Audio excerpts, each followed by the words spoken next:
확실한 건 배우들이 연기를 참 잘한다. 조금만 더 가면 진짜 유치할 수 있는데 그 선을 넘지 않고 밸런스를 잘 유지하고 있는 I Love You. 8화는 뭐랄까요? 내용도 아주 풍성하고 몰입도가 장난 아니었습니다. 세 가지 정도로 요약해 볼 수 있을 것 같아요. 첫 번째는 동화책과 미나나, 두 번째는 마이로와 오노다의 급발진, 마지막 세 번째는 테오의 비밀.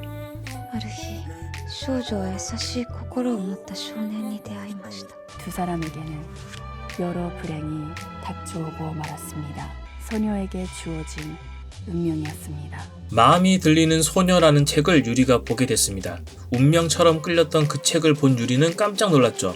마치 누군가 자기를 보고 쓴 것처럼 자신의 현재 상황과 똑같았죠. 사랑하는 남자를 만난 거나 손가락에 리본 반지 해준 거, 무엇보다 놀란 건 사람의 마음의 소리가 들린다는 거죠. 그리고 그 책을 만든 사람이 민하나, 바로 태호가 어릴 때 동화책을 읽어주던 누나였습니다. 태호는 윤씨고 하나는 민씨니까 남매는 아니겠죠? 태호 어머니가 돌아가셨을 때도 안 왔으니까 뭔가 어릴 때 친하게 지냈던 동네 누나였을까요?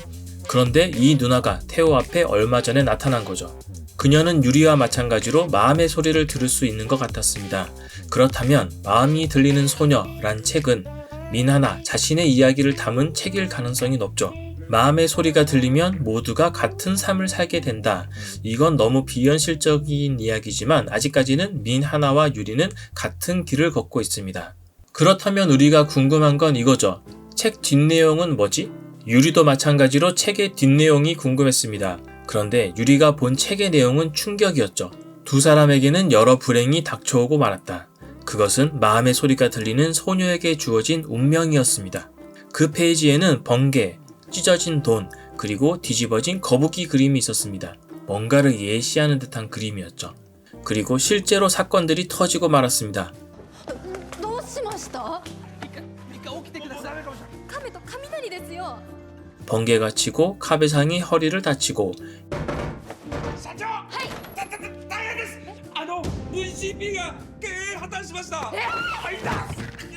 일본 벤처캐피털 파트너스가 심각한 재정 위기를 겪습니다. 만약 이것들이 동화책에 나온 페이지의 실사라면 그 다음 내용은 더욱 유리에게 신경이 쓰일 수밖에 없습니다.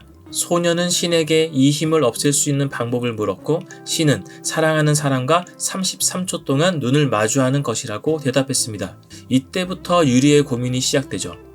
この力をなくせるとしたら愛する人とこのままずっと見つめ合っていられるのかもしれないだけどお父さんとはもう二度と話すことはできない 이 능력으로 지금의 자리까지 왔지만 늘 비밀을 숨기고 살아야 하는 삶이 마냥 좋지는 않았거든요. 사랑하는 남자 태호를 만났고 둘 사이에 비밀 없이 행복한 삶을 살고 싶다고 생각했는데 방법이 있었던 거죠. 하지만 그렇게 되면 더 이상 아버지랑 대화를 할 수가 없게 됩니다. お父様ですが容体が急変してちょっと出ますまたトラブルやってみようユリ大丈夫だよ 아버지는 자기는 괜찮다며 유리의 행복을 위해 그렇게 해보라고 하죠. 혹시 진짜로 다시는 아버지와 대화를 할 수 없게 될까 부녀는 못다한 이야기를 나누는데 감동적인 부분이었습니다. お父さんは今すごく幸せだやっぱりやだよこんなのもしかして聞こえてる 불행인지 다행인지 유리의 능력은 사라지지 않았지만 여전히 책의 내용은 계속 신경이 쓰였습니다. 왜냐면 능력을 빨리 없애지 않으면 가장 소중한 것을 잃게 된다고 적혀 있었기 때문이죠. 이런 내용이 나오니까 점점 더 몰입해서 보게 되는 것 같습니다. 絵本だもんなんで33秒なんて信じちゃったんだろうなんだも 진지한 내용이 이어지는 가운데 그나마 웃음 짓게 한 인물은 마이로와 오노다였습니다. 7화에서 성키스 후차힘을 당한 마이로는 오노다와 서먹한 상태가 돼버렸죠. 그런데 태호가 집에 오노다를 데리고 오면서 마이로와 오노다의 재만남이 성사됐습니다. 공통 관심사인 와인으로 시작된 대화였는데 지금까지 마냥 약해 보였던 오노다가 갑자기 직진을 합니다. 드라마가 끝나가니까 급하게 가야죠. 오노다는 마이로에게 질문 폭격을 시작하는데 昨日酒はワインあと飲み過ぎた時の行動パターンとその対処法も教えてください何なんですかちゃんと知って理解した上でもう一度検証したいんです 마히로가 왜 이렇게 물어보냐고 하니까 당신을 연구하고 싶대. 이 미친놈 아니야. 바다 데리고 가서 키스 당했을 때는 칼같이 차더니 집에 가서 생각해보니까 좋았나 보죠. 마히로가 안 받아줬으면 이거 완전 스토커죠. 당신을 연구하고 싶어. 마히로가 점점 신경 쓰였던 오노다는 마히로에 대해서 제대로 연구하고 알고 이해한 후에 다시 확인을 하고 싶다고 했습니다. 연구원 다운 플러팅이죠. 연구하고 알려면 계속 만나고 이야기해야 하잖아요. 그러면 사귀는 거죠 뭐. 마히로도 오노다의 이런 직진이 싫진 않은 것 같죠. 불꽃이 튀었던 마히로와 오노다의 해피엔딩을 기대해 봅니다. アイス買いに行きましょう。今今です。ここは空気を読むところです。空気続けてもいいですか。 8화의 하이라이트는 뭐다? 엔딩씬. 君はまさかもう知っているのですか、彼女の秘密を。しています。 유리의 비밀을 이미 알고 있었던 태오. 어쩐지 언젠가부터 속마음을 한국어로 한번, 일본어로 한번 이렇게 하더라고요. 유리가 마음의 소리를 듣고 말해도 너무 자연스럽게 대화도 이어져 갔죠. 태오 집에 동화책이 있었다는 건 책 내용을 태오가 다 알고 있다는 거죠.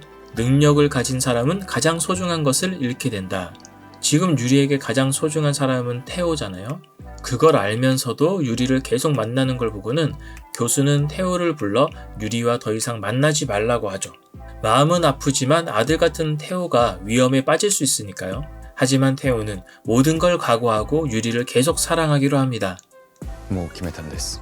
僕は저는요 유리 씨를 계속 사랑할 겁니다. 覚悟はできているのですか。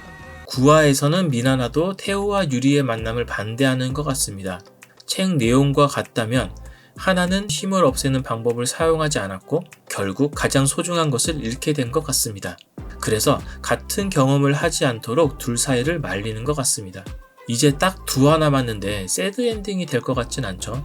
태오와 유리의 서로를 향한 헌신적인 사랑은 동화책의 비극적인 결말을 극복하고 해피엔딩을 만들어낼 수 있을 것인지 너무 기대가 됩니다. 혼자만 고민하던 유리에게는 이제 든든한 아군들이 있습니다. 지난화까지만 해도 유리 때문에 무섭다고 하는 마히로가 유리의 능력을 업무적으로 잘 활용하는 모습 너무 웃기지 않았습니까? 応答せよ応答せよ真宙後で試食をお願いしたいんですけど 마히로 너무 매력적이에요. 저는 개인적으로 마히로하고 하나오카가 연결되길 바랬지만 오노다가 있기 때문에 개인적인 취향으로 넘어가기로 하고요. 구독자분들의 댓글을 보니까 서울에서 촬영을 했다고 하는데요.